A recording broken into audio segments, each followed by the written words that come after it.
তো বরাবরের মতোই আমাদের আবারও ফ্রি বডি নিয়ে কাজ করতে হবে। ব্লক যাই থাকুক না কেন, ফ্রি বডির কিন্তু কোনো বিকল্প নাই। তুমি যদি ফ্রি বডিতে এক্সপার্ট না হও তাহলে অঙ্কটা তোমার জন্য সারা জীবনই কঠিন থেকে যাবে, বিশেষ করে এই ফ্রিকশন। কিন্তু আসলে এই ফ্রিকশন খুবই সহজ যদি তুমি একটু চর্চা করো। দেখো আমি কিন্তু এখানে একটা ফ্রি বডি অঙ্কন করে রেখেছি এবং সেই ফ্রি বডিটা আছে বি ব্লকের। কথা হচ্ছে আমি এই বি ব্লকের ফ্রি বডিটা কেন আগে অঙ্কন করলাম? আমি তো এ ব্লকের ফ্রি বডিও আগে অঙ্কন করতে পারতাম, তাই না? দেখো এ ব্লকটা বড়, বি ব্লকটা আছে ছোটো, আর বি ব্লকটার কাজ এই বি ব্লকটা আছে এই বাইরের দিকে আছে। সো আমরা যদি বি ব্লকটাকে নিয়ে আমরা আগে কাজ করি তাহলে সেখান থেকে আমরা কিছু মান পাবো, কারণ এইখান থেকে এই যে এ ব্লকটা কিন্তু বি ব্লকটাকে একটা ধাক্কা দিচ্ছে, তার মানে একটা টান টি, যেটা আমরা এর আগের ভিডিওতে দেখেছিলাম। ওই টিটাই বের করা হয়েছে মেন। ওই টি যখন আমরা বের করতে পারবো তখন কিন্তু আমরা এ ব্লক থেকে আমাদের এই যে থিটায়ের মানটা পেয়ে যাব। সো এই জন্য আমরা বি ব্লকটা আগে অঙ্কন করেছি। এক কথায় তোমার যেখান থেকে মানটা বের করা সহজ হবে সেই ব্লকটা থেকে আগে কাজ করতে হবে, তাহলে এই অঙ্কগুলো তোমার কাছে বেশি সহজ হয়ে যাবে। এর আগের পর্বে আমরা দেখেছি যে আমাদের যে ব্লকের মান চাইবে সেই ব্লকের কাজটা শেষে করতে হবে, এটা তার একটু অন্যরকম। তাই প্রতিটা ভিডিওতে আসলে আমাদের জন্য কিছু না কিছু থাকে, আর ফারুক ভাই তো আছে তোমাদের সাথে। বরাবরের মতোই আমরা উপরের দিকে পজিটিভ ধরতেছি, ভার্টিক্যাল ফোর্স ইকুয়াল আছে 0। এটা কিন্তু সাম্যাবস্থার শর্ত, আমি আগেই দেখিয়েছি সেগুলো বারবার। এখানে হচ্ছে আর বি মাইনাস এদিকে আছে নেগেটিভ দিকে 300 কস থিটা ইকুয়াল আছে 0। সো তুমি যদি আর বি এর মান পেয়ে যাও তাহলে 300 কস থিটা। তাহলে আমরা এখন অনায়াসে কিন্তু এই এফ বিটা পেয়ে যাব। তাহলে আমরা এফ বিটা সমান কি জানি, যে মিউ বি আর বি। সো মিউ বি এর মান কিন্তু 0.3 দেওয়া আছে, 0.3। আর বির মান হচ্ছে 300 কস থিটা। এখান থেকে তুমি ক্যালকুলেশন করে ফেলো, দেখো সুইট একটা মান পেয়ে যাবে তুমি। তো আমি এভাবে রেখে দিচ্ছি।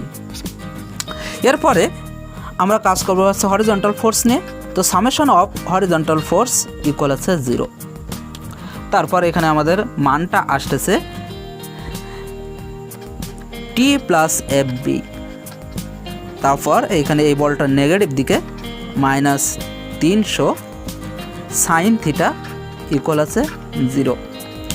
টি প্লাস এফ বির যে মানটা আমরা পেয়েছিলাম 0.3 into 300 cos theta minus 300 sine theta equal 0।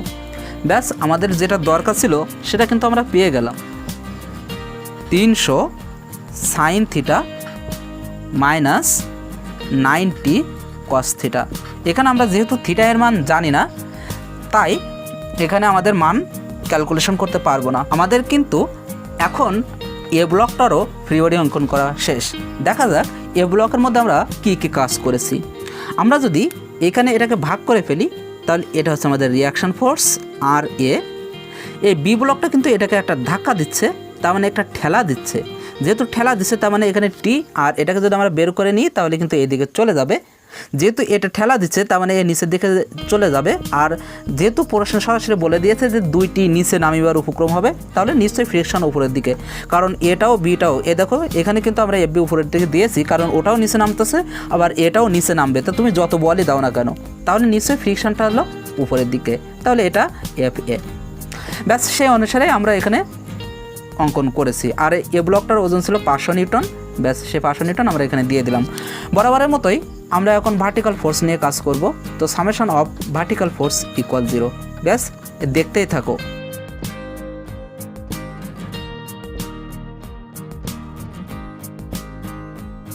আমরা দেখতে পাচ্ছি যে আমাদের এফ এর মানটা চলে আসছে। সো হরিজন্টাল ফোর্স নিয়ে কাজ করলেই এই প্রশ্নটা সলভ হয়ে যাবে। এখানে কাজ করতেছে positive F A, negative T, আর নেগেটিভ হচ্ছে 500 সাইন থিটা ইকুয়াল 0। এখানে তুমি মানগুলি ইনপুট করে দাও। এফ এর মান হচ্ছে 100 কস থিটা। ব্যাস টি এর মান একটা মান পেয়েছিলে তুমি এখানে যে 300 সাইন থিটা, আর এই মাইনাস হয়ে যাবে হচ্ছে plus 90 cos theta minus 500 sine theta equal 0। পুরো ম্যাথটাই এখন সাইন আর কসের খেলা শুরু হয়ে গেছে। তার মানে এখান থেকে আমরা টোটাল পাচ্ছি 190 cos theta minus 800 sine theta equal 0। তুমি যদি ক্যালকুলেশন করো তাহলে দেখা যাবে, এটাকে ওই পাশে নিয়ে যাও তাহলে সাইন থিটা, আর কসকে নিচে নিয়ে আসো তাহলে কস থিটা ইকুয়াল 190 ভাগ হচ্ছে 800। তাহলে সাইন আর কস সমান আমরা জানি ট্যান থিটা, আর এই ট্যান থিটার মান হচ্ছে 2375। এখান থেকে তুমি থিটার মান ইনভার্স করে ফেলো, তাহলে ট্যান ইনভার্স করলে তুমি মান পেয়ে যাবে 13.36 ডিগ্রি।